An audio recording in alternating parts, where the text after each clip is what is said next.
travelers. For the sake of time, I'll jump right in. But if you're looking for other sessions, and the links to those, they're on the BTR website. But if my Zoom coordinator wants to hop on and share something else, please feel free. Just feel free to interrupt me at any time. So my name is Dr. Alyssa Ryan, and I'm an incoming assistant professor at Michigan State University, currently still with the University of Arizona until a couple weeks from now, and I'll be moderating today's session. We have 6 wonderful presentations. They're listed here. We're going to be going in this order, and we're going to be each presenting for maybe slightly less than 20 minutes, each including time for plenty of questions. So as you hear these presentations, please prepare your questions. We're really excited to have some solid discussion. You can put your questions right in the chat. With that, I'm going to stop sharing my screen just so I can get over to my bios for my speakers, and we will get started. All right. So we're going to be starting off with our first presentation, which is Gender Differences in Mode Choice, Value of Time and Outcomes of Transport Policies, presented by Chiara Calistri. I apologize. She is an associate professor at the Institute for Transport Studies at the University of Leeds in the UK, specializing in transport economics and choice modeling. Her research work focuses on advancing choice modeling methods and applications, bridging choice modeling with other disciplines, and understanding travel behavior. Her current projects span topics ranging from designing a sustainable DTR service, exploring alternatives to private car ownership, and understanding preferences and uptake of less polluting aviation. She has done impactful work both within research projects and in collaboration with external organizations, including the UK Department for Transport, Network Rail, and the World Bank. With that, I'll pass it off to her to begin her presentation. Let me know if you have any issues sharing your screen. Hi, Alyssa. Thank you very much. Can you hear me? Confirmed. Yes, we can. Brilliant. Let me just give it a try. Okay. Can you see my slides in full screen? Yes, you're in the right format. Brilliant. Okay, so I'll just make a start. So thank you very much, Alyssa, for the lovely introduction. My name is Chiara Calistri, and today I will present some work in progress that I'm undertaking with 2 Leeds colleagues, Thomas Hancock and Panos Soloridis, where we're looking at gender differences in travel behavior, focusing specifically on mode choice and the computational value of travel time savings.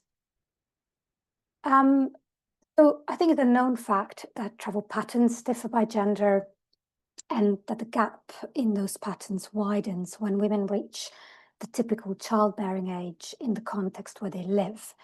This in the UK and most of the, I believe, Western Europe is about 30 years old, and the plots on this page compare the number of trips by a range of purposes undertaken by women and men aged 30 to 39 years old in the UK between 2002 and 2023. You can see that men undertake many more commuting trips. That's the dark green line on the plot on the right-hand side. And while women make more shopping trips and take the children to school. So men and women don't only different in terms of the kind of trips that they make, but also in the distance traveled. So in this slide, you can see a graph on the left that shows that when women hit about 28 years of age, the commuting distance becomes much lower than men's. And the same pattern is actually observed for their weekly pay, which I'm showing on the right-hand side. I think this graph is quite striking, and because it shows us that if we don't understand what is at the root of such observed differences in travel behavior, then policymakers will not be able to invest in a transport system that better caters for women's needs. And this would result in missed opportunities, not only for women, but also for the whole of society. So what do we know about all this as of today? So qualitative research has made the case for the importance of studying gender differences in travel, and also has provided some very interesting insights, but quantitative studies are still quite limited. Although there are some that have looked at commuting distance or focus specifically on given modes. There is quite a bit of literature on cycling, looking at how patterns of cycling are different across genders. or also a specific trick purposes. One of the most common ones that are studied are pick up, drop off, kind of accompanying people. So you might just say, but we always include genders in our mode choice models, which is actually true. But in most travel behavior models, gender is included as a standard control, as a dummy, and is not really aimed at gaining a deep understanding of gender differences. Also, to the best of our knowledge, we were unable to place literature providing a clear breakdown of willingness to pay, for example, value of time measures, and also forecasting exercises, specifically by gender. So what do we do with this study? We try to address some of the gaps in the literature. We focus on a mode choice study to do so, because that is the kind of study typically used to compute policy measures such as value of time. And we try to capture a range of variables and interactions that allow us to unpack a little bit more deeply the gender differences. We do this using a detailed GPS dataset, which captures all the trips, including short and chained trips, which are more relevant for women's travel. And we also test whether having children impacts women and men similarly, and also allow for different correlation patterns between modes, depending on gender and parental status. Finally, we compute value of time savings, and we present some examples of policy simulations showing how these impact men and women differently. So I'll tell you first quickly about the data. The data we use is it's a survey that was collected in Leeds, in West Yorkshire, in England, in 2017, through an online survey, which was paired with the use of a customized travel app for up to 2 weeks. So the survey itself was a fairly standard travel survey. So we had, the usual social demographics, residential location, some attitudes, income, and so on. And we used a smartphone app that's actually an app from the US called Our Move, which was customized to an extent. And for each trip undertaken, it was asking respondents to specify the purpose, the mode, and who was with them during that trip. The sample we collected after cleaning for this specific piece of work is made up of 540 people, 230 men and 310 women. Obviously, because it was a travel app, so kind of a diary, we have a higher number of trips than people. We have multiple observations. So in the interest of time, I will not be presenting the full demographics, but while the sample includes many different segments of the population, it's quite skewed towards women, as we often see in surveys, young people, and people with a higher education. This might be a result also of using a travel app in a survey nearly 10 years ago now. The sample is broadly representative of levels of income, and you can see from the graph on the right-hand side of the slides that women display lower levels of income. The women levels are shown by the red bar, which we would expect in line with the census. These are showing the number of trips by mode, by men and women, and we can see that the most frequently used mode in our data for both men and women is private car, followed by walking, and then bus, with a smaller share for rail, taxi, and cycling. So for this piece of work, we are using fairly established methods, so I will go through this relatively quickly. We start with a standard multinomial logit model. And what we do with this in this multinomial logit model is we include shifts on the alternative specific constants for women and for women with children initially, as well as another range of variables X. So, for each mode, we check, is it more likely that women use it and the women with children specifically use it? And then all these other variables, age and whatnot. And then we interact the gender and the parental status with each of these X variables so that we can study if their impacts differs across these groups. Once we've done this, we move on to a nested logit model. So again, pretty standard approach. And we do this to allow correlation patterns between modes to vary depending on whether respondents are female and have children. So this is our modeling approach, and our next step is the value of time calculation. So I assume most of you will be familiar with the value of travel time savings calculation, which is obtained by dividing the travel time by the travel cost coefficient. So if you're not familiar, the meaning of this metric is basically how much people are willing to pay to reduce the time that they spend traveling. So what we do, we compute different values, so value of travel time for different segments, for our segments of interest, as we had previously estimated shifts on the beta travel time on the basis of gender and parental status.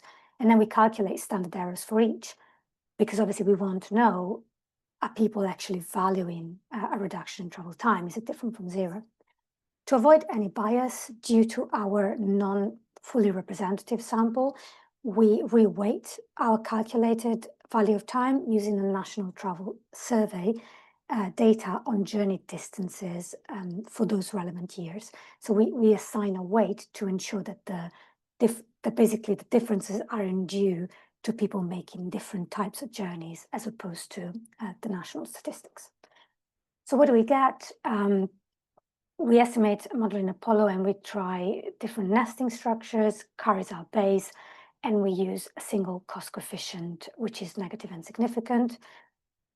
We see that the difference in nesting structure is mainly, the nesting structure differs for women with children from everybody else. So women with children, we find a correlation between modes that we interpret as less safe. So public transport, walking and cycling, while the rest of the population, so child-free women and men, we find a correlation structure most based on cost. So bus, walking and cycling are the cheap modes as opposed to the others. I'll briefly give you some insights on our parameters. So for bus, we see, for example, that we have a negative utility associated with both longer in-vehicle and out-of-vehicle travel times. But for out-of-vehicle travel times, we find some significant gender differences. Well, women without kids are more averse to long waiting times, but those with kids are even more averse. So there's an increasingly negative effect. And another effect, for example, we're looking at specific origin destinations. So when people are traveling to a rural location from the city, women are more likely to use the bus than the car as opposed to men. We can only hypothesize why this is the case. Maybe there's a higher insecurity in driving in country roads, but this tells us that perhaps women would benefit more from a good public transport outside the city boundaries. In the interest of time, I'll just focus on a few specific effects. So for rail, we see, for example, that women with children are more likely to use rail in PM peaks as opposed to car, while men are less likely to do so. And initially, we found this a bit difficult to interpret, but looking at our data, we saw that all the women making trips with rail during the PM peak come from a one-car household. So we hypothesized that this might represent some of the dynamics in households with only one car, when a father possibly drops off the wife and the children at work in the morning, and then the partner comes back home by train. So we've read a little bit to try and give an interpretation of these effects. Some interesting estimates, I believe, are around taxi. So for taxi, we see that an effect of education and income, where women with lower education, but also women with lower income, are more likely to use taxi than men, despite taxi being a very expensive mode. Qualitative evidence tells us that often women are captive to modes such as taxi due to safety concerns or complex patterns. And so this shows that might end up being penalized for the lack of a safe public transport option. I'll move on to, I see I've already spoken for 13 minutes, so I'll move on to our value of time estimates. So this table shows our reweighted value of travel time values. So what we see here is that for most of our segments, the value for travel time for car and for taxi is generally higher for men than for women. So men are willing to pay more to reduce the time they spend traveling in a car or in a taxi. This is not surprising to us because there's a mix of lower income or prioritizing other aspects of travel that might result in women not really being willing to pay so much for these modes. This is particularly pronounced for commuting by car, so the top row, if you see private car, but also for taxi trips at night. So you can see at the bottom as other purposes, nighttime. And if you see, the taxi has a strong difference in the value of time. So women basically might not be willing to pay that much to reduce travel time on a mode such as taxi or car, which is generally perceived as safe. So they'll use it, but they won't necessarily make an effort to reduce the time. We see something different when we look at out-of-vehicle time for bus. So women are actually willing to pay more to reduce the time spent waiting at a bus stop, despite our model and our data suggesting that women have lower incomes. And this we see again specifically for non-commuting trips and at night. And for rail, so rail is more of a mode in the UK used by working people. Women with children are willing to pay more to reduce travel time, irrespective of the purpose. So this might indicate a need to juggle between different commitments and responsibilities, despite, again, the average incomes not being very high. Our last kind of exercise that we did is to try some forecasting scenarios where, the levels of changes we look at are pretty arbitrary, but give us an idea of the effects of different policies on these groups. So I'll present very quickly two scenarios. The first one has to do with an increase in fuel cost, and this second one is free buses. So in this graph, we look at a 50% increase in car fuel price. And what we do, we present the base level as a black line. You can see it alongside those bars. And the forecasted market shares for females with kids are in red, and for the other groups are in blue, while the standard deviation of the forecast is in green. So you can see that this fuel policy has a very limited effect on car market shares due to Leeds being a city with an extremely high level of car dependence. We can see that there's barely any change from the base level, but the reduction in the car market share is slightly more pronounced among the others group. So this tells us that fewer women with children are able to reduce their car use because they heavily rely, they're dependent on this mode for their travel patterns. While if we look at free buses, you can see that this results in a fairly substantial increase in the bus market shares. You see this quite substantial percentage change, but also this comes with a strong reduction in rail, taxi, and cycling, while there's actually still a pretty small percent reduction in car. That's the same across groups, it's around 4%. So while we're doing the simulation exercise, actually, we realized that we could possibly do this in a more informative way, and we'll do that in our final paper. Not only computing elasticities could help, but also these kind of plots, they show us when something increases and something decreases, but it doesn't quite help us understand the dynamic. So where do these new bus users come from precisely? So this is kind of our next step to try and unpack a little bit more these dynamics. So summarizing, we show significant gender differences in travel mode choice by gender. Also, the nesting structure shows different substitution patterns across modes. And the value of time is also shown to differ by gender. The forecasting shows pretty limited effect of the cost-related policies, and specifically the women with children are less likely to move away from car, even if it gets expensive. So the stick policies might just penalize them because they don't really have viable alternatives. And free public transport policies are effective for increasing bus use, but again, their effect on private car is not huge. Obviously, I've interpreted my parameters in terms of what we could think of or what the little we could find in the qualitative literature, but there's not much to compare them with, so they're open to debate.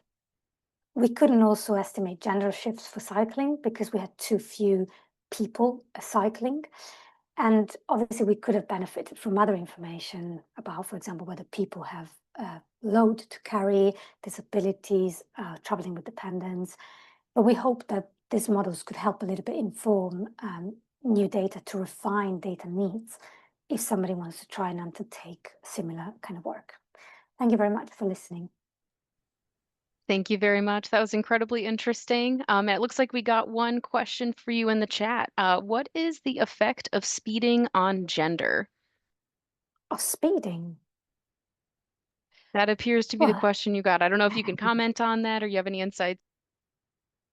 so I'm not sure in what way you're thinking about this. Speeding as in women being a victim of speeding, or whether women kind of engage in speeding behavior. Perhaps the person who asked the question, could you just maybe elaborate a bit more in the chat? And then maybe you could respond directly in the chat to that comment. I think that would be really helpful. With that, to keep us on time, we might move to our next presenter. But thank you so much. That was really informative and really Thank gets you. this gender conversation off to a great start. Thank you so much. Awesome. With that, we'll move on to our next speaker, which is Yushi Shen, who is a PhD student in civil and environmental engineering at Michigan State University. Her research focuses on sustainable transportation, electric vehicle charging behavior, and transportation equity. She integrates survey data, behavioral modeling, and spatial analysis to examine mobility and energy outcomes. She will be presenting Exploring the Intersection of Gender with Walking the Built Environment and Health Outcomes via the All of Us dataset. With that, I'll pass it off to Yushi. Okay, thank you, Dr. Ryan, for introducing me. Let me share my screen. Sounds great. Okay. Okay, can you see it? Yes, we can also see your subtitles though going on the screen. I'm not sure if you can change that so Oh, it's just the okay. Oh, presentation. okay. Okay. So Perfect. That looks great. You're good to go. okay, thank you so much. Thank you. Hi everyone. Thank you for joining me today. And I'm Yuxi, and I'm excited to share my research on the relationship to explore how gender influence. Oh, sorry. Hold on. Um, I'm excited to share my research that explores how gender influences the relationship between working behavior, build development, and health outcome. And we are using the All of Us dataset. And this study is actually the first application of this comprehensive health dataset to transportation research. And we believe that what we found about the gender difference could change how we promote walking into our community. So today's presentation includes 3 parts. First, I will give you an overview of the research and why this matters and the key questions we are addressing. And the second part is about the data set and the model we are using. And the final part is we will dive into our key findings and discuss what they mean for creating a more walkable and equitable community. So let's look at our research framework first. We want to understand how factors in built environment influence walking behavior and in turn influence the health outcome, including the mental health and the physical health. We also hypothesize that the gender might play a moderating role through the entire pathway. So to test our idea, we use 2 models. The first one is the multi-level model, and the second one is the structural equation model. And our data comes from the All of Us research program, and it offers an incredible large and diverse data. And we use about 17,000 of participants from 671 zip code area, and this area covers nearly 98% of the United States. Let's look. Let me show you more details about the data set we use. The All of Us dataset is one of the largest ongoing efforts to collect the health record and the lifestyle information and also the biosamples from the participants from across the country. What makes this dataset unique is that nearly 80% of the participants come from groups that is historically underrepresented, especially in the biomedical research. So this data set is not just bigger data, it's more representative data that can actually reflect the Americans' diversity. And also this data set, this program operates through a tiered access system. To access these three different kind of tier, the researchers need to finish different kind of training and approval to ensure all the data using is handled with responsibility. And for this project, I used the second tier, which is the registered tier. It includes the detailed and individual information. Our data comes from a multiple service provided from the all of us data set, like the individual characters, it includes age, and I calculated from the participant's birth date. And for the gender, we used a self-reported response. But in our analysis, we only include participants who identified as man and woman. That is because individuals identifying outside these binary categories only made up less than 2% of the sample. That's too small for the statistical analysis. And we also use 3-digit zip codes to link neighborhood level median income from the census tract. And for the working duration, it comes from the COP survey, which is also provided in the All of Us data program. And in this survey, the participants provide their working time in both minutes and hours. And for the health outcome, we used the single item measure for general mental and physical health status. And this is rated on a 5-point scale from poor to excellent. And this is also self-reported. And for the environmental perceptions, we use from the social determinants of health survey, it use a 4-point scale. We focus on the 4 key questions. The first one is the transit access within 10 to 15 minutes walking distance. And the second one is the shops or markets within easy walking distance. The third one is free or low-cost recreational facilities like parks and trails. And the final one is the perceived safety during day and night. So let me show you some interesting patterns from our data. So this graph is about how the walking time change with the age. We can see that both men and women maintain relatively stable walking time, about 60 minutes per day, like from age 20 to 80. And you can see a slightly increase in the mid-age and decline after 80. And we can also see that men tend to report higher walking times than women, especially during their mid-age. And the second graph shows that the mental health score actually improves with people getting older. Maybe this suggests a greater resilience or the satisfactions among elder people.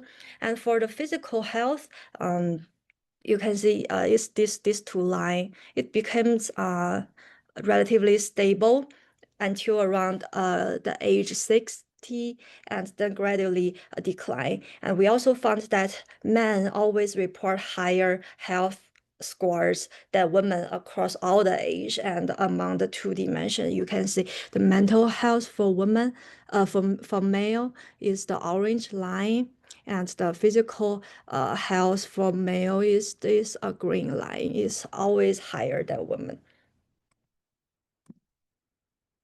And for our analytical model, we use a two-stage approach to address different aspects of our research questions. So the first one, we used the multi-level group modeling because individuals are nested within the area, right? So this model can account for the potential geographical clustering while examining how the individual and the environmental factors can predict the walking time. And the stage two, we want to better understand the relationships between all these variables, like how the how the built environment influenced the walking and how the walking influenced the health outcome. And the model we use here, it can not only just test the direct relationship, but also the indirect relationship, particularly like how the built environment influence health through walking. So we also did multi-group analysis here to look at these pathways separately for men and women to see if there are any difference between these two genders. Okay, let's see our results.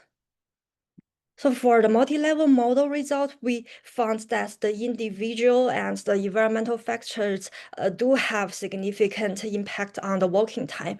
For example, you can see that if you are a man and elder women and elder people, they tend to work more, and living in a healthier neighborhood is linked to a bit more walking. And for the environmental factors, we can find that if there are easy access shops nearby and low-cost recreational facilities can help people to work more. And if people think their safety think of the lack of safety during the day will decrease the walking time. And one interesting part is that better transit is actually linked to less walking. That may be because like people choose to ride the transit instead of walking. And for our SEM model, it captured a relationship I just mentioned, the direct relationship, and also the indirect relationship. So this graph summarized the result of our structural equation model, and it shows the separate effect of man and woman. If you look at the left-hand part, the blue line is for men, and the right line is for women. And this represents the 95% of confidence interval. And if they are not overlapped, we can say that the gender difference is statistically significant. So we can see the effect of walking time on physical health is significantly stronger for women, because like the woman part is here, the man part is here, and woman is significantly larger than men. And for the age, it has a stronger association with physical health for women, and also the mental health for women. And finally, we also found that the built environment has stronger impact on working time for women. And this diagram visualized all the relationship I mentioned. And the right line indicates the significant gender difference. And you can see for women, woman is here, the word is a little bit small, sorry. There's a clear pathway from the built environment to walking time and to physical health and to mental health. But for men, the built environment to the total working time, this path is not significant. So I want to use this diagram to show that a woman's walking is more responsive to environmental conditions, and walking provides greater physical health benefits for women. So I think this finding suggests that the environmental intervention might not work the same for for everyone. And for women, it seems to benefit more from the improvement in the building environment, especially when it comes to combine with the walking.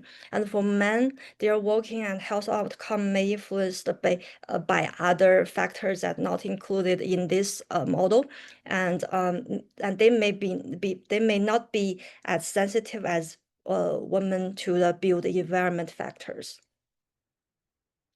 So, what does all of this means for the policy? Well, first, it means the perception really matters. It's not just about how many parks and how many sidewalks or how the lighting condition in the neighborhood. It's about how people feel about their built environment, like how their access to the facilities and how they feel about their safety during day and night. And the second one is gender really matters, because like women are more responsive to change in the environment and can gain more benefits from walking. And finally, so the one-size-fits-all approach isn't going to be effective. If we want to create a more equitable and a truly healthy community, we need to consider all the different groups and their experience about their environment, and design the intervention that can meet everybody's need. Okay, thank you so much for listening. Thank you so much, Yushi. That was a fantastic presentation. Really appreciate it. We did get one question in the chat. I'll read it off now. How do you explain that physical and mental health seem to increase with age in your data? This seems weird considering health-related age decline. No. Also, transit access was negatively linked to walking time. If you could speak on that for a couple minutes. Okay. So, this is why I call this graph kind of interesting. So I also did some literature review. So it's not that uncommon in phenomenon in the elder group, because when people are getting elder, maybe their health health condition may be worse than the young people, but they may feel more relaxed or satisfied with their life, because all of the health data, the data are self-reported. Like they choose from 4-point scale, like from excellent to poor. It's about how they feel about their condition. Thank you, Yushi. And could you also speak on the transit access in terms of negatively linking to walking time? Okay, the transit access, I think this kind of intuitive, because if you live near a bus stop or a metro station, you don't have to walk that long during the day if you want to go to other places. You just take the subway, you just take the public transportation. Thank you so much. Really appreciate it. That makes sense. You don't need to go out quite as far for that. Maybe your bus is a quarter mile rather than a whole mile away. So you walk a little bit less and take public transit during the day. Awesome. Yeah, true. Sounds great. With that, I don't see any other questions, and we'll keep on time. Thank you so much, Yushi. It was a very interesting presentation. Thank you so And much. as it goes for all of our presenters, I hope everyone feels they can reach out to them with other questions as they may pop up, even following our today's presentation. Awesome. With that, I will begin our introduction of our next presenter. With that, our next presentation is I love public transport, but now I'm too afraid to use it. A qualitative study of public transport use, cessation among older adults. And I'll introduce Amar Dillian, who is an MD PhD candidate at the Technican Israel Institute of Technology, Faculty of Architecture and Town Planning. With previous research experience in aging processes, posture, and mobility, Omar is currently studying the characteristics of public transport use among older adults and its links with mobility and health. Coming from the field of medicine, he believes that public transport planning can allow older people to maintain their mobility and independence further into their later years of life, greatly affecting health and well-being. With that, I'll pass it off to him. Let me know if you have any issues sharing your screen. Looking forward to your presentation. Hi, Alyssa. Thank you very much. Hi, everybody. Let me try and share the presentation.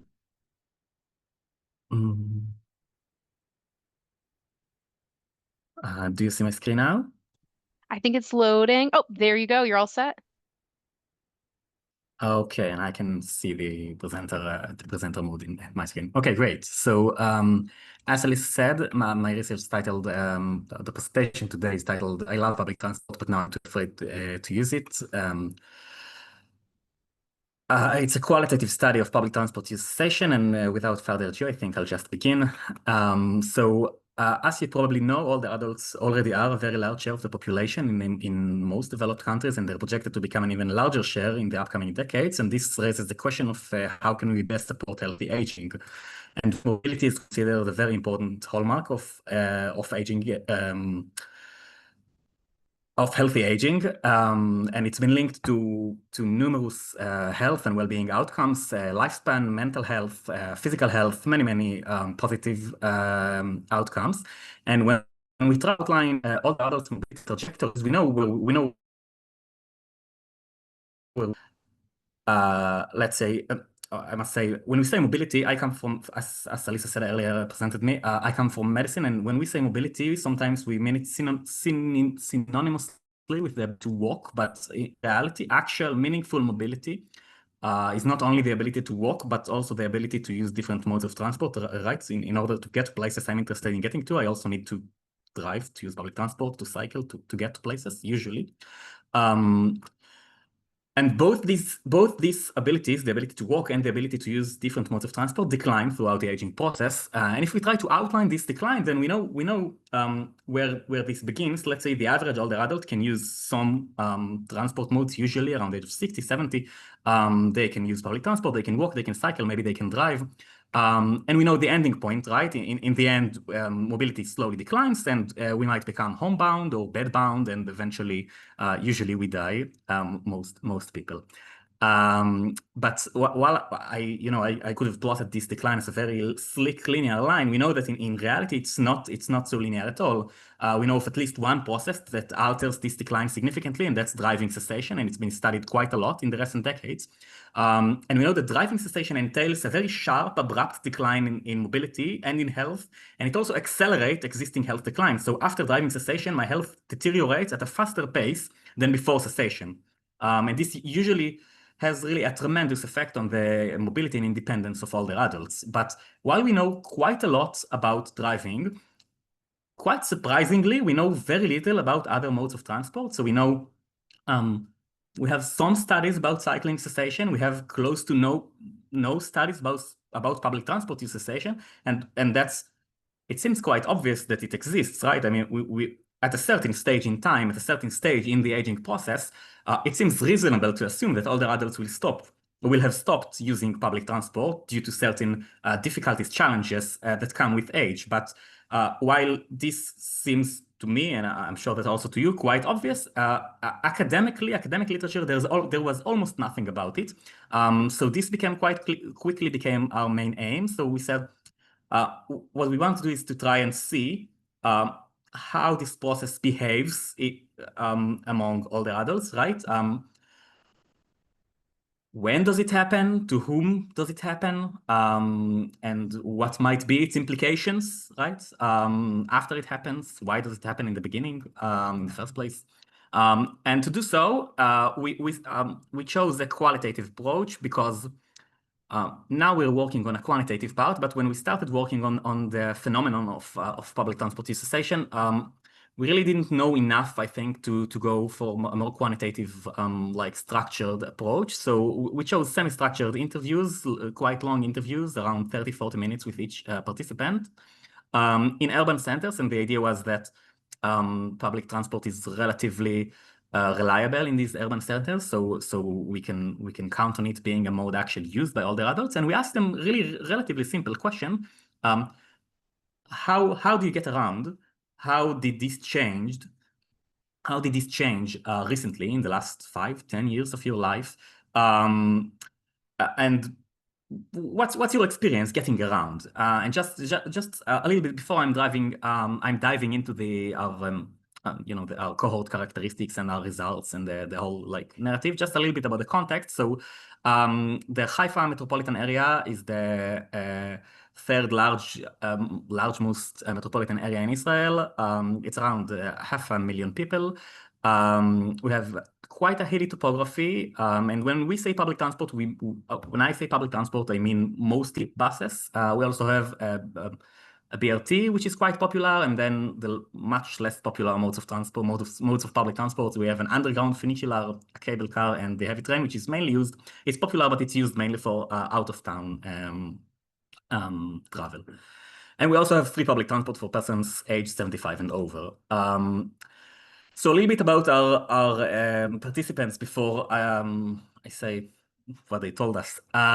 We tried capturing participants in different stages of cessation. So we figured, okay, some people had used public transport and are not using it anymore, but this is likely not a singular point in time, and we would like to speak with both these persons and persons that are currently undergoing the process of giving up public transport, and also still speak with persons who use public transport. And also because car driving and car use is very popular in Israel, we wanted to match this with different statuses of car use, right? Because it means something else. It's completely different if you can't use the bus anymore, but can drive a car.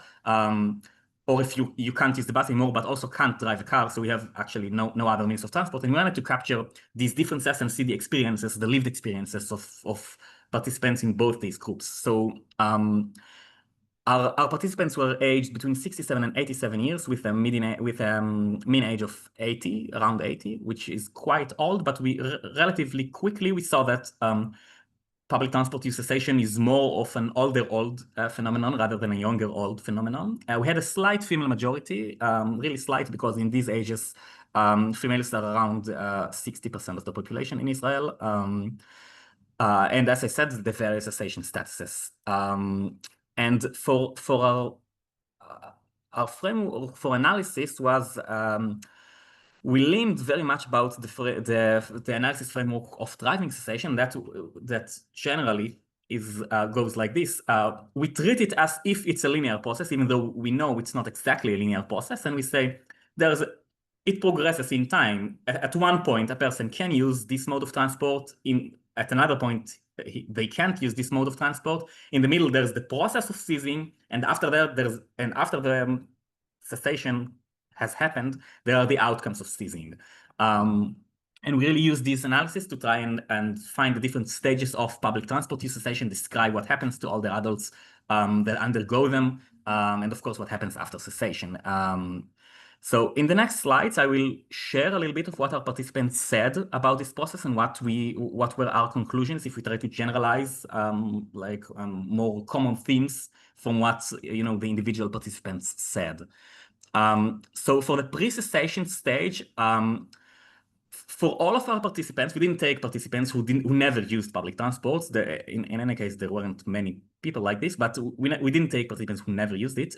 So for all of them, there was a time that they used public transport to get around, either in addition to or as a singular mode of transport. And one surprising finding about this stage was that most of our participants, all the adults, described public transport as quite a good mode of. They liked it. They described it as quite efficient, which I know where all of you come from. But in Israel, public transport in the general public is considered a very mediocre mode of transport. And it was quite surprising that all the adults found it actually very accommodating, very useful for them. I will not read all the quotes because we don't have time for that, but I will read those that seem most important to me. So there was a point in time where our participants used public transport and to a certain extent enjoyed it, or at least it was useful to them to get places. And then we saw that even before cessation, and this is important to understand that this we saw in most of our participants a reduction in confidence that was usually accompanied by challenges using public transport, but this is before there was an actual reduce in public transport use, not necessarily at least. So we saw this usually came in the form of walking more slowly, for example, or finding it difficult to overcome the gap between the platform and the bus,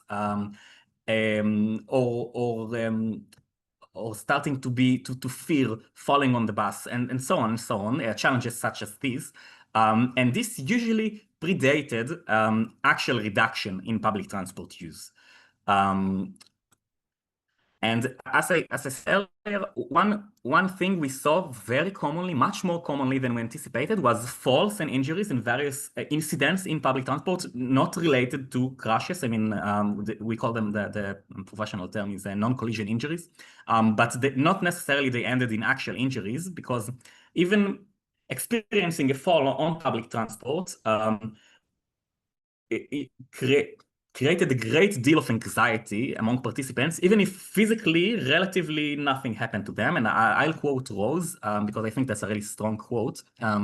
So she told us, 2 months ago, I boarded the BRT. There was a large gap between the bus and the platform left by the bus by mom, very treatments, but now I'm out my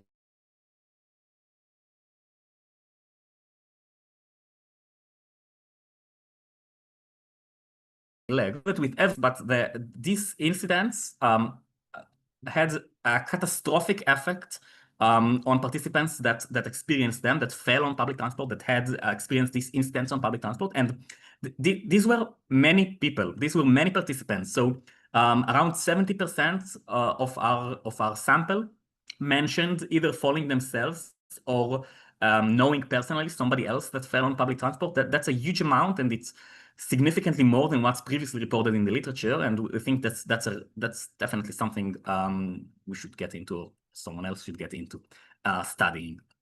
And after these challenges, the fear of falling and the new challenges and slower gait maybe, as this amount, eventually cessation happens. And we identify two prototypes of cessation, two main prototypes of cessation. There's an abrupt prototype, and that usually something happens. You fall on public transport, or you fall somewhere else, or maybe even you experience a stroke. It's unrelated to mobility, to public transport use, but you can't use public transport anymore, and it happens very quickly, and you lose very suddenly, very abruptly your ability to move sometimes your entire ability to move independently. The other prototype of cessation is much more gradual, and then we see usually it's not caused by a single event, such as fall or a stroke, you could say. Rather, it's caused by a slow decline in physical, cognitive, functional capabilities. And then in these cases, sometimes you see many slow self-regulation stages. So, for example, you see older adults that they stop using the bus when it's dark. They stop going to the bus station farther away from their home, so they only take the small neighborhood bus, and so on and so on. So you see many they don't go when it rains, so they only go on the bus lines they already know, or only on certain modes of transport, only on the BRT. It's easier for them to board it rather than the buses. And so on and so on. So you see, in these cases, in the gradual cessation, you see many small stages of self-regulation, followed finally, in the end, followed by cessation, usually. And another thing we identified that came, in fact, simultaneously with the cessation processes themselves, and specifically the gradual cessation, is the different coping mechanisms. So participants, of course, tried to preserve their mobility, their independence for as long as they could. And they developed many interesting ways to continue to use public transport after experiencing challenges and difficulties. So, for example, many participants told us they only board from the front door, they only alight from the front door, they always make eye contact with the driver, they ask other passengers to help them board the bus, to help them alight from the bus. They yell, some participants yell on the driver to not start driving before they sit down, to not stop when they're standing, and so on and so on. So different, sometimes quite imaginative solutions to the challenges they're experiencing. Now, this was cessation. Generally speaking, participants that stopped using public transport experienced a very significant, a very strong decline in their mobility and independence. But this wasn't uniform. So, of course, among all the adults that had access to car, they generally still experienced difficulty in their a decline in their mobility, but could get to many places using their car, even if they preferred getting there using public transport before.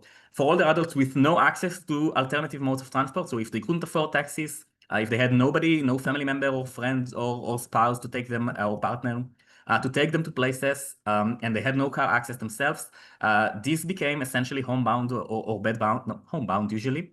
And they experienced a very, very, very, very strong decline in their independence. I want to quote Eva on that. Again, one of our stronger quotes. So she says, I don't really go for non-essential purposes because I can't walk much.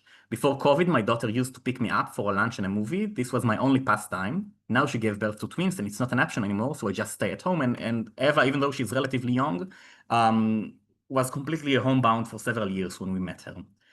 And this is, of course, also a matter of social justice, because it's obvious that the more marginalized, the poorer sections of society have less of a chance to have access to alternative modes of transport, to public transport. So to conclude, and I have no idea how much time I have left. Alyssa, can you, how many minutes? Should I be really quick? No, you're all right. If you could wrap up in Okay. 1 or 2 minutes, you'd be good. Oh, okay. So just to conclude briefly, cessation usually begins with a slow health declines that causes difficulties, challenges in moving around, and when coping mechanisms fail to suffice, cessation happens, and this leads to accelerated health decline and loss of independence. That's a general process. That's how I would describe it. We divide direct causes for cessation, what's the direct causes for cessation, to be either transport systems related, driver related, or health related reasons. So transport system is, for example, the various misalignments of the platform and the bus, and the structure of the bus, and so on and so on. Driver related is drivers going too fast or stopping too fast or starting to drive when all their passengers didn't have the chance to sit down, and so on. And health related might be personal health related reasons to stop using public transport. We identify two prototypes for cessation, the abrupt type and the gradual type, and I think that's quite clear. Unlike driving cessations, we saw some remissions from public transport use cessation, meaning it might be more reversible if certain conditions are met, if public transport is a bit more age-friendly. For example, if the bus stations are relatively close, or if certain rehabilitation happens, or sometimes even if the bus is replaced by a smaller minivan rather than a full-size bus, it's easier or was easier for most of our participants to come back to use the bus. And lastly, we see different outcomes for drivers and non-drivers, and again, I think this was quite expected actually. Now, for future research, we think three things are necessary. First is quantitative research. We're on it now, but while we saw quite clearly that the phenomenon exists and I think is very significant for the experiences of older adults and for their mobility, independence, and health, we couldn't, of course, quantify the health outcomes of seizing. We don't know the epidemiology of it. We don't know how many older adults stop using public transport. What's the incidence? We have no idea. And we think it's important that we will have an idea about it. Now, the second thing is non-collision injuries. As I said, this has been reported previously in the literature, but usually through going to emergency rooms and looking for the people hospitalized after falling on a public transport vehicle, which we think it misses many of the events which are less severe, but might still have quite severe implications via fear of falling. So nothing physically happens to you, but you become very anxious and you stop using public transport and you still experience a very significant decline in your mobility. And we think that the extent of this phenomenon is actually much larger than what's known. And lastly, we think that there are several at least three directions, plausible directions for interventions, and we would like to test this maybe in the future, or if you would like to test this, we'll be happy to cooperate with you. This has been recently published in the Gerontologist. In the left QR code, you're more than welcome to read it, or to email me if you have any questions. Thank you very much for your time. Thank you so much. That was a fantastic presentation. And we have a couple questions that have come through and one comment. If you could take maybe just a brief response to those. We did get one comment. In the North American context, the challenge is aging people who have never used public transport at any point in their life, so adapting to a new mode in their old age is very challenging. We also got another question in relation to the feeder bus system that links homes to like the main bus and then on to destinations like shopping malls. Would that perhaps boost overall ridership? And then I'll move on to the next question after you answer that one. Okay, so about the first point about North America, this is interesting because we thought in the beginning that this will also be a thing here in Israel. We thought it might, we were sure it's going to be a thing that all the adults need to accommodate to using public transport, using the smart card or the smartphone applications. But actually, we asked them explicitly about it, and they were all like, "No, it was no problem. We just used it." So apparently, they remembered probably from their youth, where in Israel it's almost all young adults use public transport. That's about the first comment. About the second comment. If I have to guess, I would say yes, because usually if the stops, lines that are inefficient for younger adults or middle-aged adults, like for commuter lines, because they're like spaghetti lines that go into all the smaller neighborhoods and stop very often, they're very inefficient maybe for the general younger population, but I think it would help at least certain groups of older adults retain their mobility to a certain extent. I would say yes, especially also if it's a smaller line that's more familiar. They're familiar with the driver. They're familiar with the times it comes, even if it's not so like if it doesn't come many times a day. Fantastic. Well, to keep us to time, just for other presentations we have at this hour, do you mind responding to the last comment right in I the will chat answer directly? in the chat. Yeah, thank you Thank very you much. so much. Really appreciate your presentation. Awesome. With that, we'll move on to our next presenter, which is on modeling female commuter travel mode preferences for nighttime travel. Mr. Nur, who will be doing the presentation, holds a Bachelor of Science in Civil Engineering and a Master of Science in Transportation Engineering, and currently works as a research assistant at Bangladesh University of Engineering and Technology. His research focuses on road safety and collision analysis with solid proficiency in statistical and machine learning models. He also brings over 12 years of professional experience in pavement and flyover construction. Mr. Nur is now seeking a PhD in transportation engineering and is open to collaborative research opportunities. I love the little plug you put in there. I don't blame you at all. With that, I'll pass it over to you and you can start your presentation and screen sharing.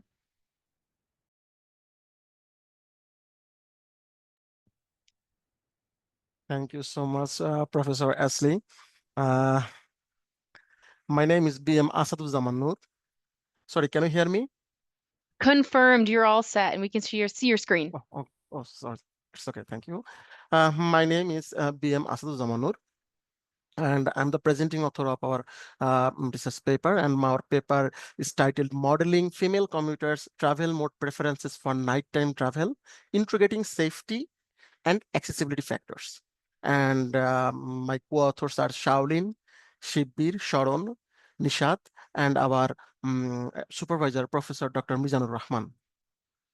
This paper was initially accepted for TRB annual meeting for 103 for lecture session, but due to some financial constraint, we could not present our paper. So thank you, BTR conference, for presenting my research. So this is content. Our content started with motivation of the study, literature review, methodology, result, discussion, conclusion, and limitation. Public transportation is widely regarded as the safest and most convenient mode of travel around the world. However, in a developing country like Bangladesh, numerous accidents occur, particularly affecting women, concerning for individual nighttime travels, especially for the women. The Dhaka Mama N8 Expressway is our country's first access-controlled national highway, which is constructed to prioritize smooth traffic flow, but overlook the female commuters' safety needs, such as their dedicated female transportation services, emergency system, proper law enforcement monitoring, and secured the female commuters' waiting areas during their nighttime travels. The absence of gender disaggregated travel data hampers the understanding of women transportation.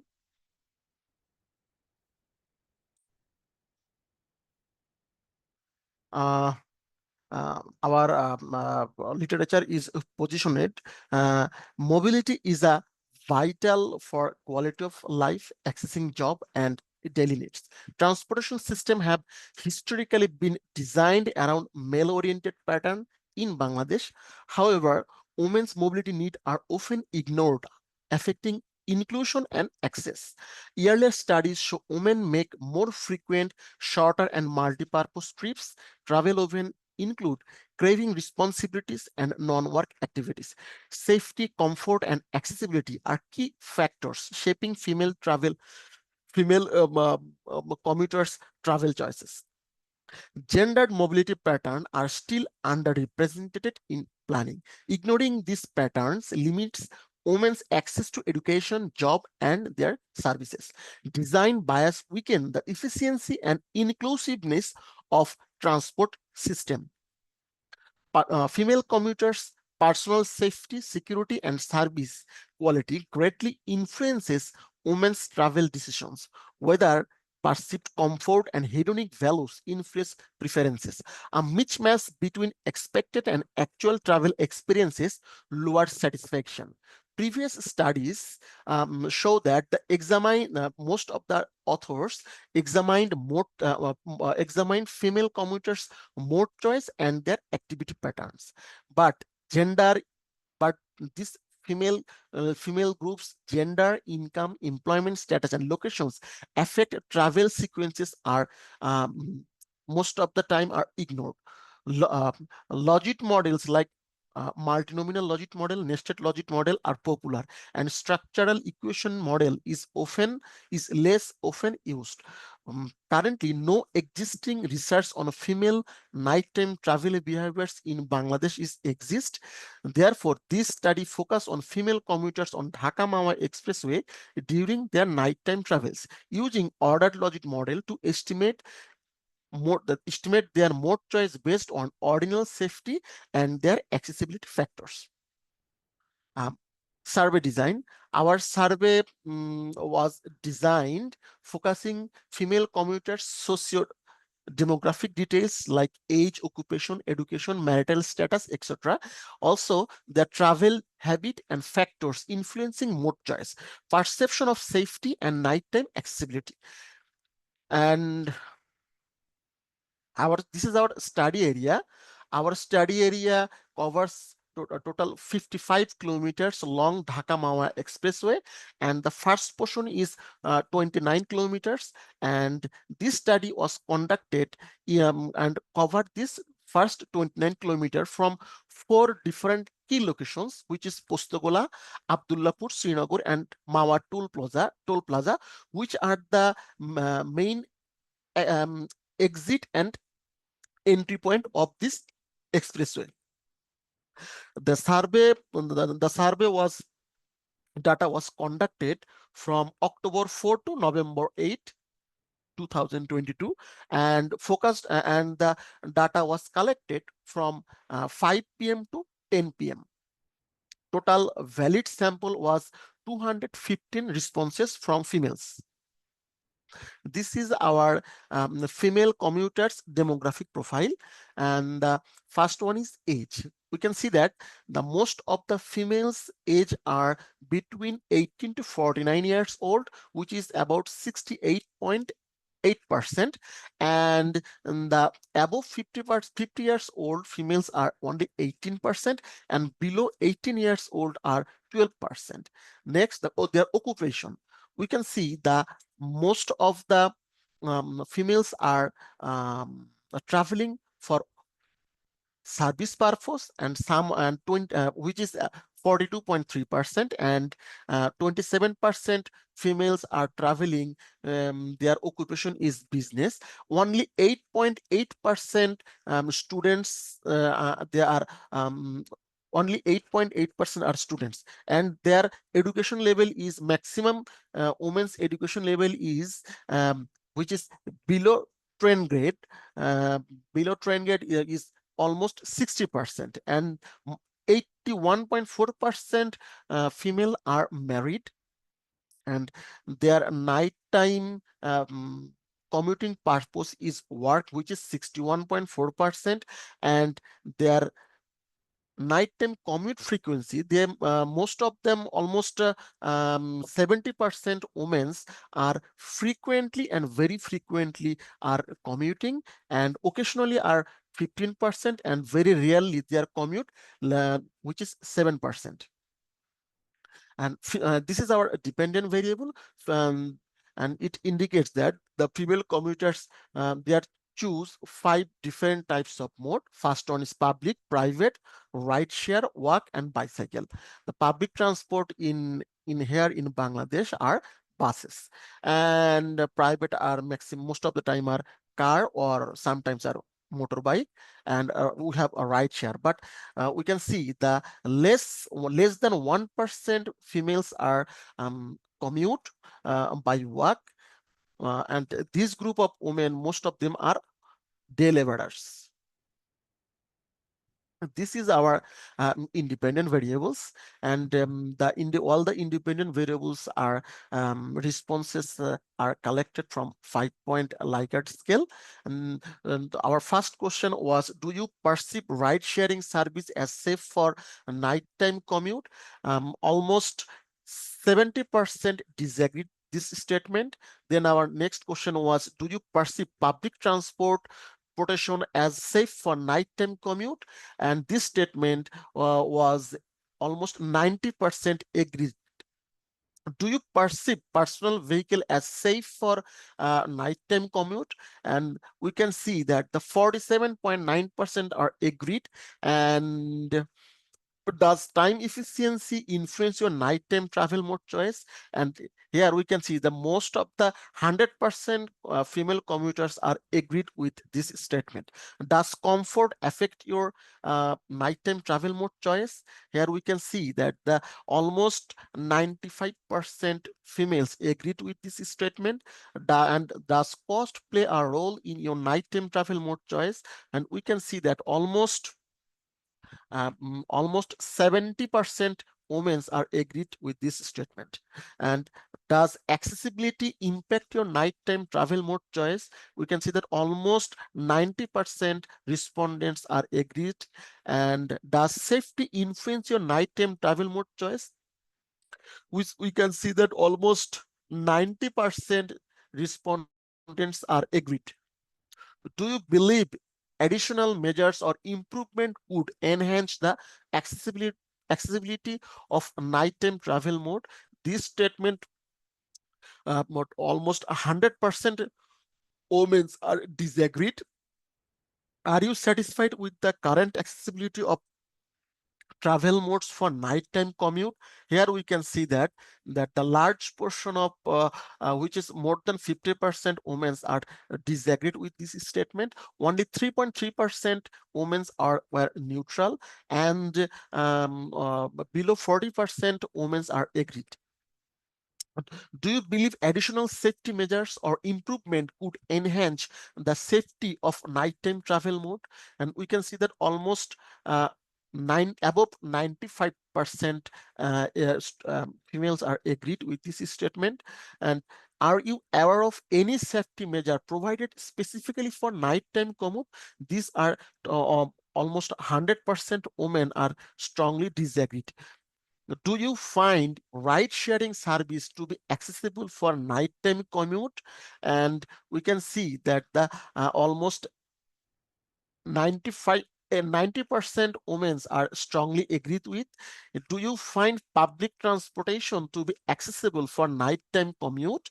And we can see that the almost 85% people are agreed with this statement, and 6.5% are strongly disagreed. Do you find personal vehicle to be accessible for nighttime commute? Here we can see that the above 95% people are agreed with this statement. To do this, this data analysis, we developed ordered logic model using Strata 17 software package. As I already mentioned earlier, that our dependent variable was travel mode choice, which was ordered in categories public transportation, private ride sharing, etc.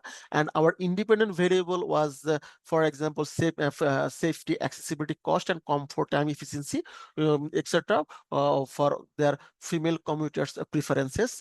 And our model was our model was developed with 5% marginal error. Also, we show the marginal effects. Our model fitness is indicate that model is 17% of outcome variables explains our data. This is our ordered model estimates. We can see the total 16 variables.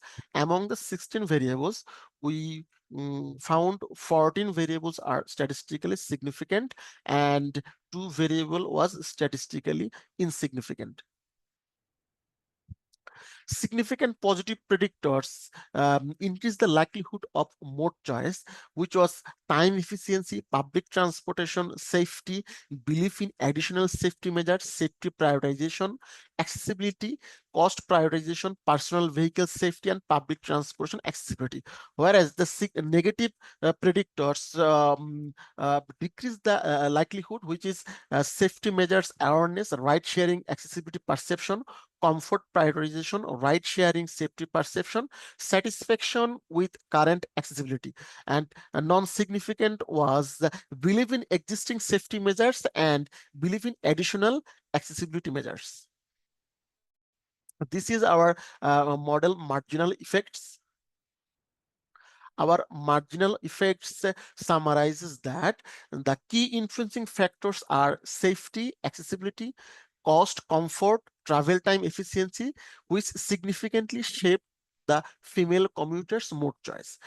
According to public transportation uses, significantly decrease the probability with perceived safer public transportation less than down 34.3%, accessibility of personal vehicle or 24.7%, need for additional safety measurement, travel cost, safety concerns significantly increase in probability is comfort during commuting, awareness of night safety measures, accessibility of ride sharing, and satisfaction with accessibility. Private vehicle uses indicates the probability increases significantly when the public transportation variables declines, reflects a preference shift towards private modes due to safety and accessibility concern. Other modes like ride sharing, walking, and bicycling shows a minimal impact. Discussion on the model's findings. Safety is the most critical factors in female commuters' nighttime travel mode choice. Public transportation is viewed as the safest, followed by personal vehicle, ride-sharing service, bicycle, walking. Safety perception influenced by vehicle condition, driver reliability, environmental contours. Accessibility is also a key consideration. Public transportation is considered the most accessible. Personal vehicles offer high accessibility due to independence. Cost and comfort significantly influence the decision. Time efficiency is a lower priority compared to safety and comfort. Many commuters doubt the sufficiency of current safety measures. Respondents suggest further safety improvements are needed. Most do not feel additional accessibility enhancements are necessary. And the policy recommendations for female safer nighttime travel on this highway. The prioritized female commuter safety and accessibility in transport planning allocates fund for emergency communication system, lighting at transit stop and station, security infrastructure.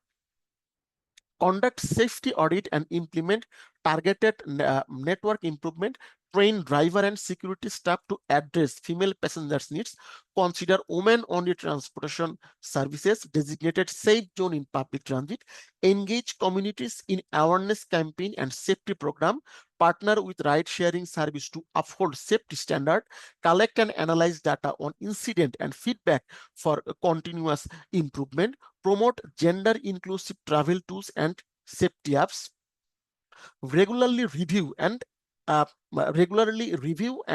update safety policies. Conclusion, as mentioned earlier, public transportation is regarded as the safest and most convenient mode. Safety and accessibility are crucial factor in nighttime transportation choice for female commuters on the Dhaka Mawa highway. Cost and comfort are primarily consideration, followed by personal vehicle and ride-sharing option. Time efficiency is a secondary concern. Many female commuters question the effectiveness of current safety measures. Findings indicate a need for better safety protocols and more accessible evening transportation option. Policymakers can use these insights to improve safety and efficiency for female commuters. Our study limitation, a limited sample may not represent all socio-economic groups. Based on cross-sectional and self-reported data, may involve bias, limited on Dhaka Mawa highway, finding not broadly generalized. Possible impact of unobserved factor like cultural or personal experience, nighttime interpretation and travel patterns may vary. Future studies suggestions goes to use longitudinal data for behavioral changes over time, broaden scope beyond the Dhaka Mawa highway, apply qualitative methods like interviews, test advanced models, generalized logic models, multinomial logic models, assess the impact of policy intervention, explore seasonal and time-based variation, integrate real-time data using GPS, mobile app, etc. Acknowledgement. The author wished to thank Lieutenant Colonel Shomik Islam, project coordinator of Dhaka Khulna NH Expressway project, for his continuous support and valuable information. And thank you. Thank you so much, Mr. Nur. That was a fantastic presentation. Really appreciate it. Unfortunately, we're at time for your presentation. We have to move on to our others, but I hope folks on the line here feel free to reach out to him with any questions you may have or put them in the chat and he can respond to them there. With that, we'll move on to our next presenter, which they'll be presenting on decoding the spatial effects of walkability on walking behavior among older adults. Mr. Null, I'll ask you to stop sharing your screen just so we can move on to our next presenter. Thank you so much.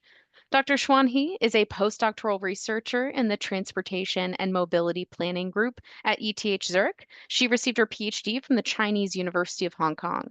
Her research focuses on transport geography, travel behavior, and transportation planning. Her work has been published in leading journals such as Transportation Research Part A, Transportation Research Part D, Journal of Transport Geography, Travel Behavior and Society, and Cities. With that, I'll pass it off to Dr. He. Thank you, Alyssa. Let's share screen. Okay. Can you see my Perfect. screen? Confirmed. Yep. Okay. Dear professors and friends, good afternoon and good evening. I'm Xuan He, and I'm a postdoc at the Institute for Transport Planning and System at ETH Zurich. And I got my PhD from the Chinese University of Hong Kong. And the research I'm going to share today is part of my PhD thesis. And Professor Sylvia He is my PhD supervisor. And the research I'm sharing today is about decoding the spatial effects of walkability on walking behavior among older adults by integrating big data and small data. And this study has been published in Cities, and its earlier version received the winner of AGS3 Graduate Student Paper Awards at AAG meeting for 2 years. And first is the research background. We can see there are 2 pictures here show 2 different streets. And which street would you prefer to walk along? I believe most of us would prefer walk along the right street with street lights, street greenery, and sidewalks. However, the street on the left has no sidewalk, no street light. And obviously, the built environment on the right is more pedestrian friendly. So walkability is this kind of concept is defined as a measure of how the built environment is pedestrian friendly. And population aging has become a phenomenon globally, and walking is also critical in maintaining the elderly's daily mobility. And walking has substantial benefits for older people's physical and mental health. So in order to promote more citizens and elderly to walk, it's important for us to understand the relationship between walkability and walking behavior. And after reviewing the literature, I find that very few studies integrate big data and small data to explore this relationship from a human perspective. But why is it necessary? And first, this integration could improve the weighting method of walkability measurement to quantify the environment close to elderly perspective. And actually, in most of the literature, in the walkability measurement part, they use the weighting method that is used to give the elements the consistent weight. And the second point is that this integration could improve the master validation of walkability and walking behavior. And in the literature, I find that more and more the walkability study using 3D images, big data, but very few of them build a test set to validate their methodology. And the third point is this integration could lead more contextualized interpretation of the relationship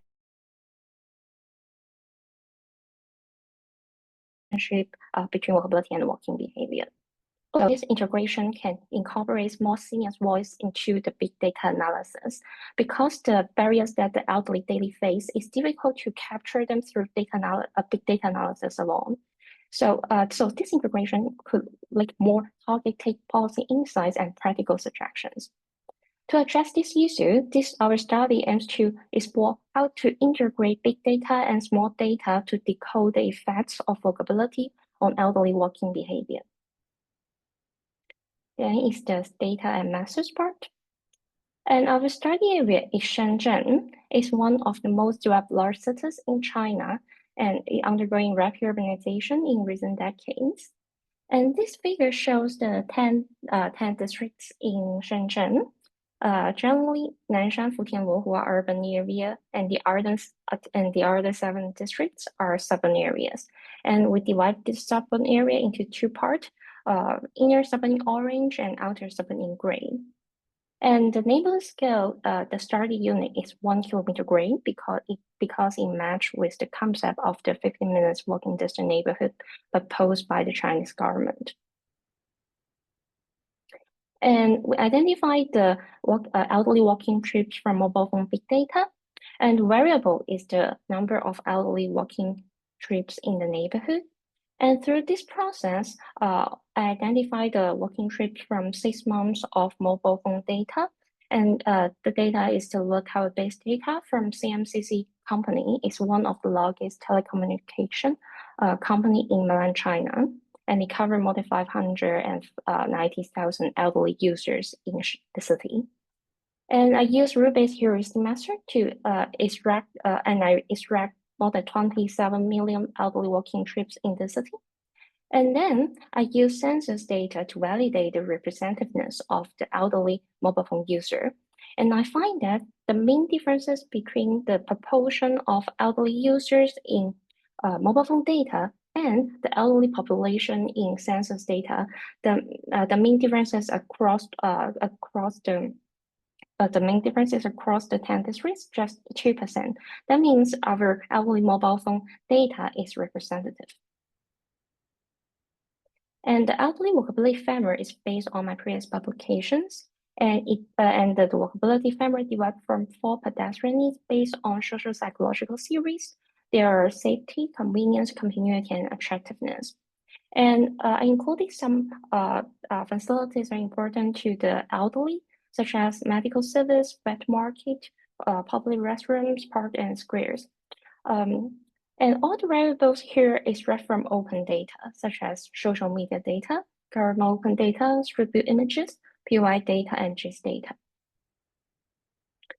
And the 3 features are extracted from review images, and that part is interesting, so I would introduce a little bit more. And to collect these review images, first, I generate the sampling points along the Shenzhen road network. And then I download these review images in 4 directions at each point. And I totally collect more than 312,000 review images in Shenzhen. And I test 16 semantic segmentation model for the target 3 features. And I select the 3 model with best performance and train them on the 2 open data sets. And here shows the examples of semantic segmentation.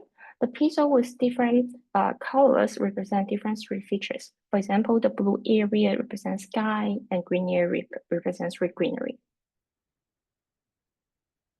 And then I conduct a survey to investigate the importance of walkability elements for the elderly in Shenzhen. And I totally collect more than 400 questionnaires across 20 neighborhoods in the city. And the demographic distribution of the respondents in line with the census. And thanks to these two volunteers, and we complete this survey by face-to-face. And then I used the small data from survey to calculate the average importance scores for the elements, and then generate weights for the elements.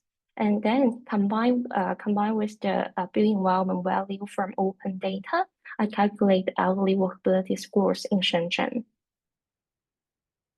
And I also use GWPR to explore the spatial effects of walkability on elderly walking behavior.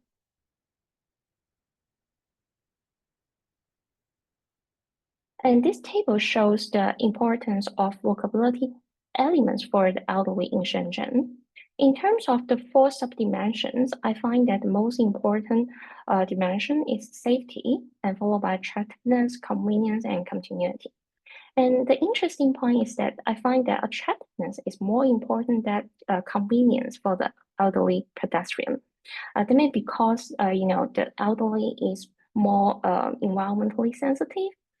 So probably there's a reason why the attractiveness is more important than convenience. They may prefer walk on the the beautiful roads or the roads with more street greenery. And also this table shows the different elements, importance and weight. And I find that the medical service is the most important convenience element for the elderly. And in our surveys, I find that 41% of the respondents have a chronic disease. So maybe that is the reason why medical service is so important for the elderly. And this figure shows the elderly walkability scores in Shenzhen. And I find that urban area and suburban subcenter have higher walkability scores than the other areas. And this figure shows the scores of the 4 subdimensions. And for example, for safety, I find that subcenter areas have higher safety scores, and urban areas have higher attractiveness scores. Urban areas and suburban subcenter have higher convenience scores, while the no-subcenter areas have higher continuity scores. The results of GWPR shows the effects of walkability on elderly walking behavior, and I find that walkability shows higher positive effects on elderly walking trips in the inner suburban areas. And this figure shows the effects of the 4 subdimensions. And based on this finding, we proposed some targeted intervention strategy to foster age-friendly walking environment in the city. And for the policy implication part, I find that the fast-growing city easily overlook the concern of seniors.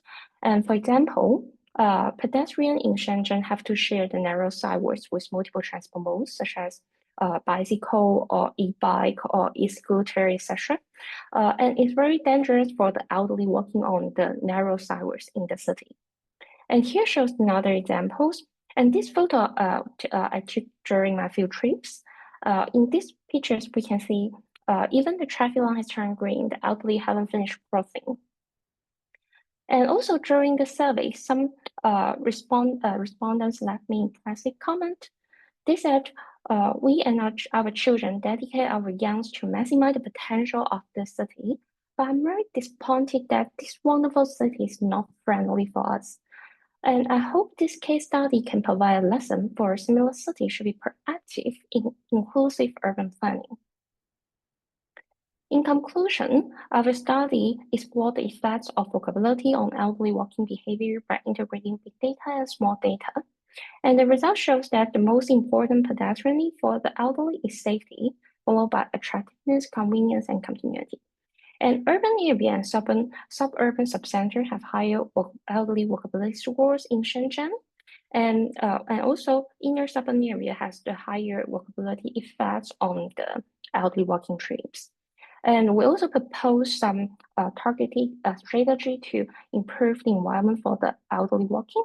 And we highlight that in the process of urban planning and decision making in fast-growing cities, more seniors' voice should be heard. Thank you very much.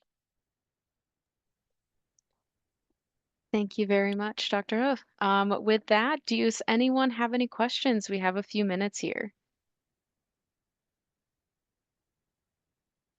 If not, I might have a short one. So what do you kind of see as the larger next step that you're going to work on? I know you touched on it a bit, but are you going to continue this? And what does that really look like for y'all?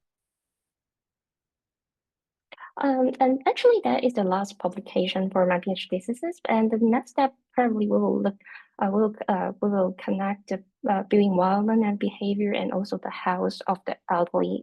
It's quite similar to the topic of the last presenters, I guess. That's great. Well, congratulations on wrapping up all of that PhD work. That's quite the feat. And if anyone has any questions for you, I hope they feel free to paste them in the chat and you can get back to them before we wrap up in the next 25-ish minutes. With that, we'll move on to our last presentation. Thank you so much. Thank you. Awesome. So our last presentation is on methods for lowering speeds and vulnerable road user injuries without physical design treatments. Kayla Lee is a second-year PhD student in transportation engineering at UT Austin. She works on traffic safety and automated enforcement, supervised by Dr. Carol Kockelman. She received her BE in water and hydropower engineering with a minor in law from Honoré University and her MS in transportation engineering from the University of California, Berkeley. With that, I'll pass it off to Kaya. And it looks like your presentation is showing perfectly well. You're ready to go.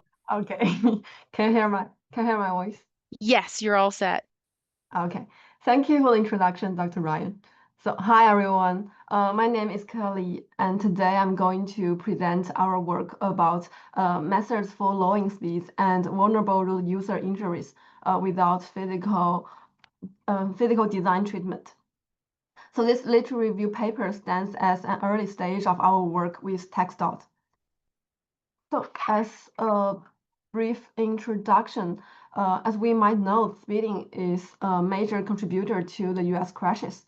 So in 2022, 13% of traffic injuries and 29 of fatalities actually are speeding related in the US. And actually, crashes are very expensive.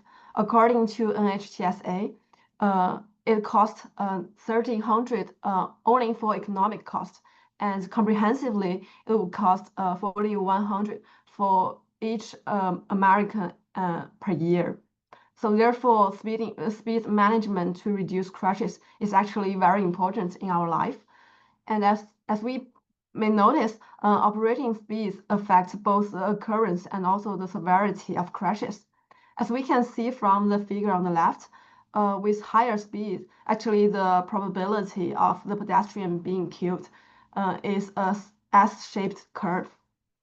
So based on some research, the probability of a driver being killed at speeds of 50 miles per hour is 15 times higher than speed is only 25 miles per hour. And for all kinds of road users, pedestrians and cyclists are considered as vulnerable road users. As for example, the crash rates for cyclists are 10 times higher than drivers.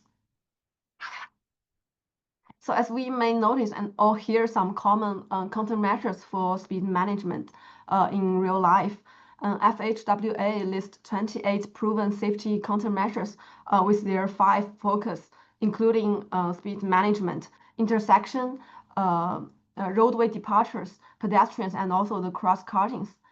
To assess the effectiveness of these countermeasures, crash modification factors, as we all know, like CMF, is used in many studies, and curb ramps, speed trailers, and also the raised medians are found to be the most effective, with their CMFs ranging from 0.93 to 0.95. However, actually, non-infrastructure countermeasures remain an important part of speed management, but we currently do not have many literature review based on that one. That's why we want to summarize all possible non-physical countermeasures for reference and elicit for potential study.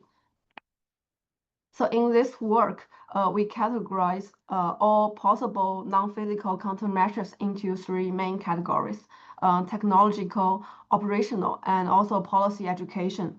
So a total of 20 countermeasures will be discussed here. Firstly, for the technological strategies, it is divided to 3 main parts. We mainly focus on intelligent speed assistance, pedestrian crash avoidance and mitigation, and also the front-end vehicle design here.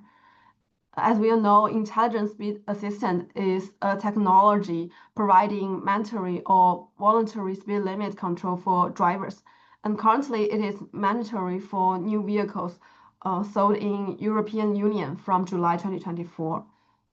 On the other hand, the pedestrian crash system automatically apply or help with the driver's braking system. And it is also mandatory in European Union from July 2022. Here in the US, NHTSA requires the automatic emergency braking should be installed in all passenger vehicles and also light trucks by September 2029. And besides, we can see the vehicle design actually also matters for road users, especially the severity of pedestrian. So regarding the effects on speed and also the vulnerable road user safety, we can see from the table, the ISA directly affects operating speeds by decreasing the average speed by 10% to 16%, while the PCAM actually do not affect the speed, the operating speed quantitatively, but they do reduce the speed when a collision occurs. That's why it is very effective in reducing pedestrian injuries, especially in high-speed areas, which is about up to half of pedestrian crashes here.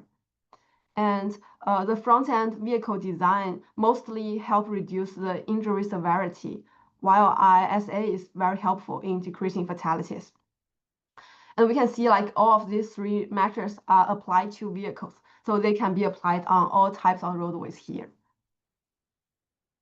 So for operational strategies, it is divided into enforcement and also traffic operations. In enforcement, all kinds of speed cameras and also police patrols are included here. Notice here that as of August 2025, only 19 US states and Washington, D.C. permit the use of the speed camera. So there is probably a possible issue if we want to put the speed camera in some states here.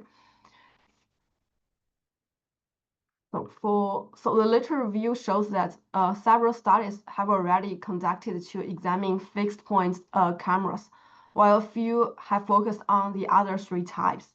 So the enforcement decreased the vulnerable road user injuries and deaths significantly compared to the technological countermeasures in previous sections. But actually, the patrols are expensive and also challenging to implement. So a cost and benefit analysis is needed if the agency decided to adopt these countermeasures in the US. And speed limit related methods such as lower speed limit and citywide speed limit and other traffic operations designed for pedestrian, including leading pedestrian intervals here, have been actually carried out in some cities. For example, Portland DOT uses rest in red, which displays red lights in all directions when the traffic volume is very low, such as late night and early morning here. And also the safe waves is another option, a policy to minimize speeding by using the short traffic cycles and the pedestrian recourse here. So here is an overview of their effectiveness. And we can see that actually many research have been investigating these countermeasures, and operation strategies slightly lower speeds, but can avoid like mostly half of the pedestrian crashes. And among all these operational countermeasures, actually the rest in red is the most effective one in decreasing speed, and it can reduce speeds by 9% to 30%, which is a very big percentage here. And for the last part, policy and education is always an important part for governments and agencies. Here we listed some like common policies that can help decrease speeds, including like the reward non-speeding drivers, and also like encourage communities to record speeding in their community region, and create like pedestrian safe zones in some cities. And here, the left figure is another like training program for drivers. It's called like commentary driving, which is used to train the drivers and also their response to some emergency conditions. Apps like Life 360 provides like driving reports to parents, so it kind of like monitor driving as well. And also like the public campaigns is also like putting some efforts to control the speeds. So here we can see like although many policies are ongoing or under consideration of like implementing in some cities, the research is still rather insufficient. And most of these policy and education countermeasures are used only in local communities so far. And when we try to find some literature review about this part of countermeasures, we can see like the existing research is more testing the effectiveness by using like the pilot program or case studies to give reader a brief understanding of these strategies. And we can conclude that these countermeasures are low cost and have high benefit and cost ratios, but the quantitative research is needed here. So this table summarizes all the work, all the findings we have explored, and here we find that little research or few studies have quantitatively discussed the effectiveness on both operating speeds and also vulnerable road user safety. So this project can be kind of unique here. And most countermeasures have high effectiveness in enhancing the vulnerable road user safety, but not significant effects in speeds. And regarding like the most effective way to decrease the average speed, we find like the ISA, the fixed camera, rest in red, and also public campaign do have the best benefits for decreasing the speeds. And for the most effective way to protect the pedestrian and cyclist, we find like the all kinds of cameras and also the petrol enforcement and signal retiming actually very helpful in decreasing like the speeding violation, and therefore they can protect the road users here.